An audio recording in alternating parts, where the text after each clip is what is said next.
All right, our video for the week by request is about exponents. So I'm going to go through and we're going to generate the rules for those exponents. So first of all, we need to realize what an exponent is. And an exponent is a shortcut for repeated multiplication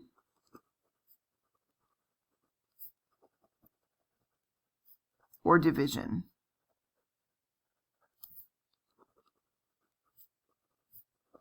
All right, so what does that mean? So let's go through and let's do 2 to the 4th power. What does that mean? 2 to the 4th power means I've got 2 times 2 times 2 times 2. So it's repeated multiplication. Your exponent is a quantity. It's how many times you're multiplying 2 times itself. So 2 times 2 times 2 times 2 is 16. So then I've got, let's walk this down. I've got 2 to the 3rd, which is going to be 8. I've got 2 squared, which is going to be 4. And that right there, I think, is what confuses some people, because 2 times 2 is 4, but 2 squared is also 4. So people see this and they think, oh, I just multiply my exponents. No, no, no, no. This tells you how many times, or the quantity of times to use 2 as a factor. And a factor means part of a multiplication problem. So then I've got 2 to the 1st. Well, any number to the 1st power is itself. So that's a rule. So I'm going to write that as x to the 1st is just x. Any number to the 1st power is itself. And then I've got 2 to the 0. That is not 0. Okay. What can I do? If I'm dividing, 16 divided by 2 is 8. So I took this and I reduced it by 2. So 16 divided by 2, this divided by 2, this divided by 2. 2 divided by 2 is 1. So any number to the 0 power is going to be 1. Any number to the 0 power is 1. And now let's introduce some negative exponents. So if I keep going with division, and we'll just go to 2 to the negative 4th. If I keep going with this division idea, so 16 divided by 2, divided by 2, divided by 2, divided by 2. Well, what is 1 divided by 2? So you can see what I'm doing over here. That's going to be 1 divided by 2, which is a fraction. So what did this negative exponent tell you to do? It said whatever I'm attached to, put me in the opposite position in the fraction. So right now, 2 to the negative 1 is in a numerator. And that negative says, no, no, no, put me in the other spot in the fraction. In other words, put me in the denominator. So that becomes 1 over 2 to the 1st. The negative goes away because I did what it said to do. And now I'm left with 1/2. So let's try it again. The negative tells me to put it, it's 2 to the negative 2 over 1. So the negative exponent says right now I'm in the numerator, but really I belong in the denominator. I did what the negative said to do. And so 1 over 2 squared is 1 over 4. So since I did what the negative told me to do, that negative goes away. So let's do 1 over 2 to the 3rd. So 2 to the negative 3 is over 1, so it's in your numerator. The negative says, actually, I belong in the denominator. Okay. And so that's going to be 1 over 8. And then 2 to the negative 4th is going to be 1 over 16. So this can go up forever, and this can go down forever. So that's just our basic idea of what's happening right around 0. So we now know what positive exponents do, and we know what negative exponents do. We know what an exponent of 1 does, and we know what an exponent of 0 does. So let's try some other rules. What happens if I have something like 2 to the 3rd times 2 squared? Well, what does an exponent mean? It means I'm doing 2 times 2 times 2. So this is 2 to the 3rd. And then times this one, which is 2 times 2. Well, all that is a big fat multiplication problem. So how many times are you multiplying 2 times itself? 2 to the 5th. Okay, so 2 to the 3rd is here. 2 squared is here. How many 2's do I have? I'm multiplying 5 of them together. So what is my rule? I can say x to the m times x to the n. Notice that your bases are the same. Will be x to the m plus n. Just add up your exponents. So that's going to be the same thing as far as division goes. So I can have division of 2 to the 4th over 2 to the 3rd. Well, how many do I have up here? I've got 4. How many do I have down here? I've got 3. And now any number divided by itself is 1. So 2 divided by 2 is 1. So 1 times anything is itself, which means I'm going to write this as a 1. I'm going to write this as a 1, this is a 1. Well, 1 times 1 times 1 times 2 is 2 to the first, but I'm too lazy to write the 1. So how did I get that? I subtracted. So 4 minus 3 is going to be 1. So my rule is x to the n over x to the m is going to be x to the n minus m. So if it's division, you subtract. So now I know several rules, okay? I know what a negative exponent does. That's 1. I know that x to the first equals x. That's 2. I know x to the 0 is 1. So that's 3. I know how to add exponents if I'm multiplying. So that's 4. This one is 5. So now I've got 2 more for 6 and 7. So if I'm multiplying, oh no, hold on, I think I just ran out of room. Oh wait, here we go. Okay, so if I have something like x to the n raised to the m power, well, what does that mean? If I have 2, I just keep using 2. You can have any base you want. It can be 2, 4, 6, 8. It can be 1, 3, 5, 7. It can be a billion. It could be pi. It could be any base you want as long as it's a number. Or it can be a variable, which would be a number. Okay, so this would be something like 2 to the 3rd raised to the 4th. So what do I have? I've got a power raised to a power. So that's going to be 2 to the 3rd times 2 to the 3rd times 2 to the 3rd times 2 to the 3rd. So this says I'm going to use what's inside as a factor times itself 4 times. So that means I've got 3 here, 3 here, 3 here, 3 here. So how many do I have? I've got 12 2's being multiplied together. So how do I move from a 3 and a 4 and get a 12? I multiply my exponents. Okay. The last one is going to be kind of the same thing, but with division. So if I have something like 2 squared over, and let's just do 3 squared, okay? And I'm going to square that whole thing. What that means is I've got 2 squared over 3 squared, and then I do it again, 2 squared over 3 squared. So that gives me 2 to the 4th over 3 to the 4th.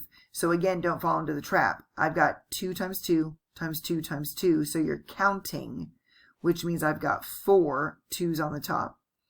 I've got 3 times 3, 3 times 3. I've got 4 3's on the bottom.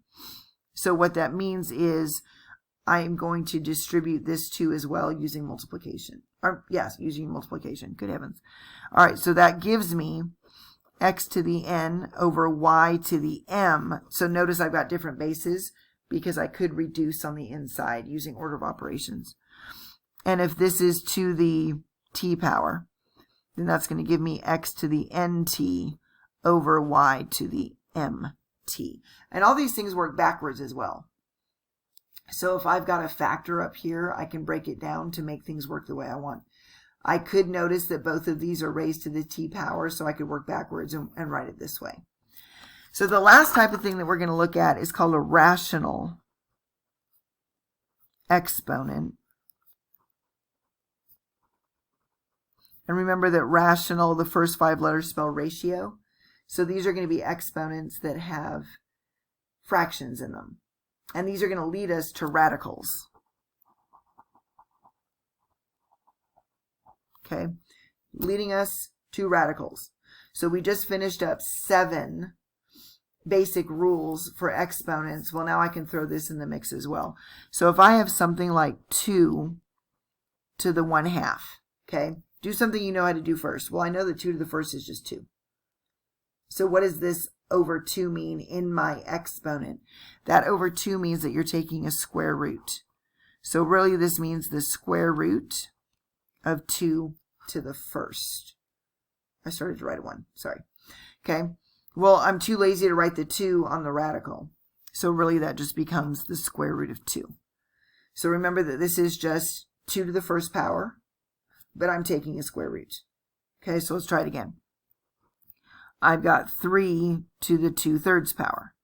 So that means I've got 3 squared, but I'm taking a cubed root. Okay, so that means I would have the cubed root of 9. That does not say 9 divided by 3. No, no, no. It says, what do I multiply by itself 3 times to get an answer of 9?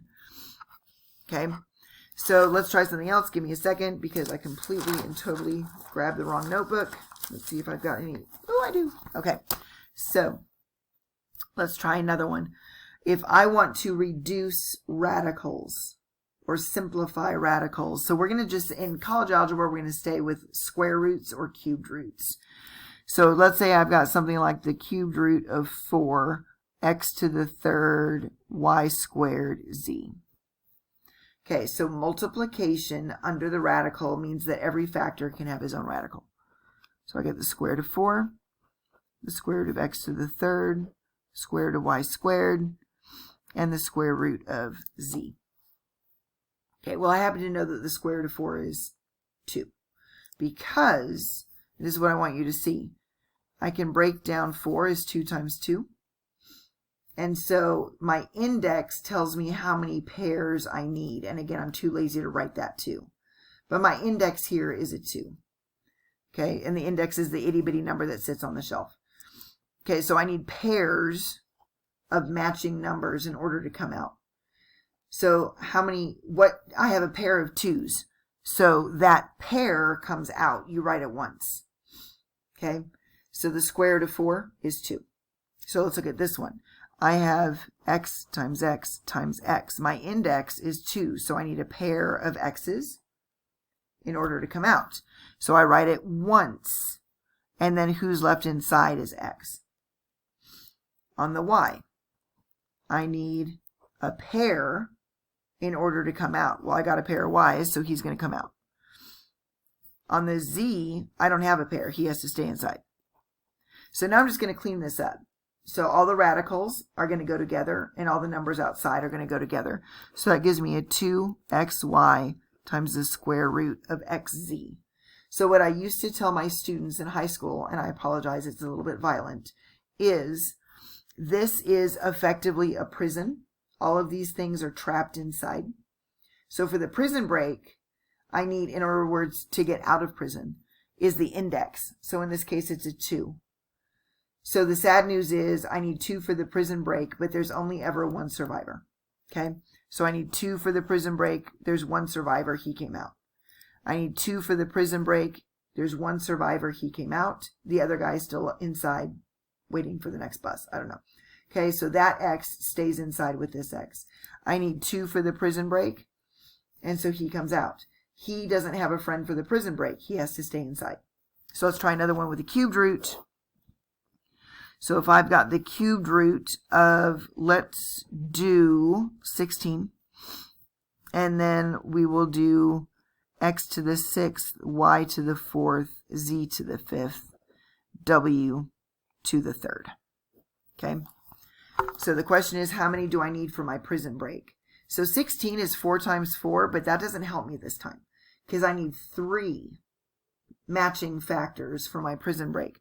So I can write 2 times 2 times 2 times 2. There's my 3 for the prison break. There's only ever 1 survivor. So a 2 comes out, and a 2 has to stay inside. He's got to stay inside. So a 2 comes out. There he is.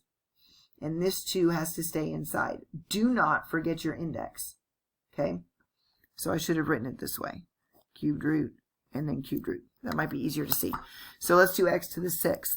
That means I've got a cubed root of 1, 2, 3, 4, 5, 6. So I need groups of 3. So here's a group of 3.